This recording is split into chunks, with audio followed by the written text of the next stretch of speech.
Shamu, the name that became synonymous with SeaWorld's iconic orca performances, was more than just a show.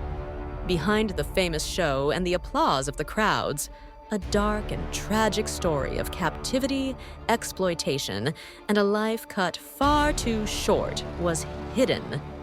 Born around 1961, Shamu was a young and healthy killer whale when she was violently ripped from the ocean. Unlike previous orcas captured by accident, she was the first deliberately hunted for captivity. Her capture was nothing short of heartbreaking.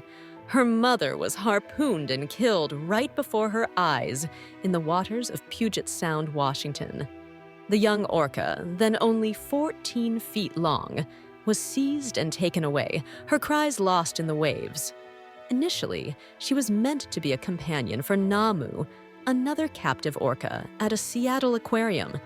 But within months, she was sold to SeaWorld San Diego in December 1965. There, she became the park's first performing killer whale, dazzling audiences with her tricks and obedience, like a puppet in a circus.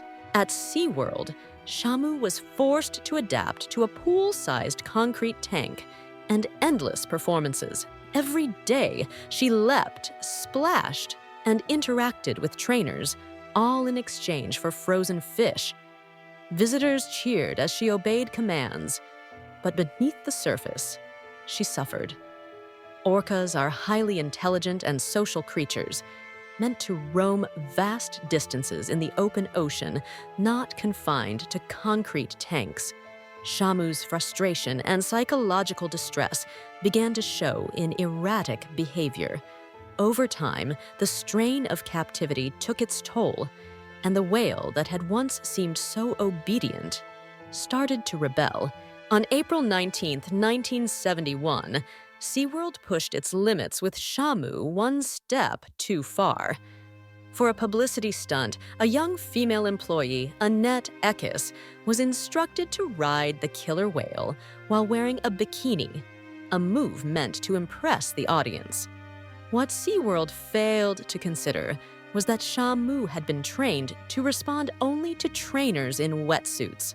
The result was disastrous. Midway through the event, Shamu lashed out. She bit down on Annette's legs and hips, refusing to let go. Chaos erupted as trainers rushed to free the screaming woman.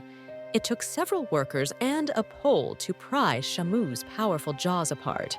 Blood spilled into the water. The audience watched in horror. That was the final straw.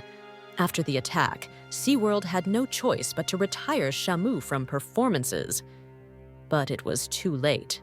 Her spirit had already been broken. Just 4 months after the attack, on August 16, 1971, Shamu was dead. Her body, worn down by years of captivity, finally gave up. The exact cause remains unclear, but the stress of confinement, inadequate care, and psychological distress all likely played a role. She was only about 10 years old, far younger than the 50. 80 years orcas can live in the wild. Despite her tragic end, the name Shamu lived on. SeaWorld continued to use the title for various orcas in their shows, marketing them as if they were the same legendary whale. But the real Shamu, the first Shamu, was long gone, another victim of captivity. Shamu's legacy is not just one of fame, but of tragedy, a reminder of the cruelty hidden beneath the spectacle.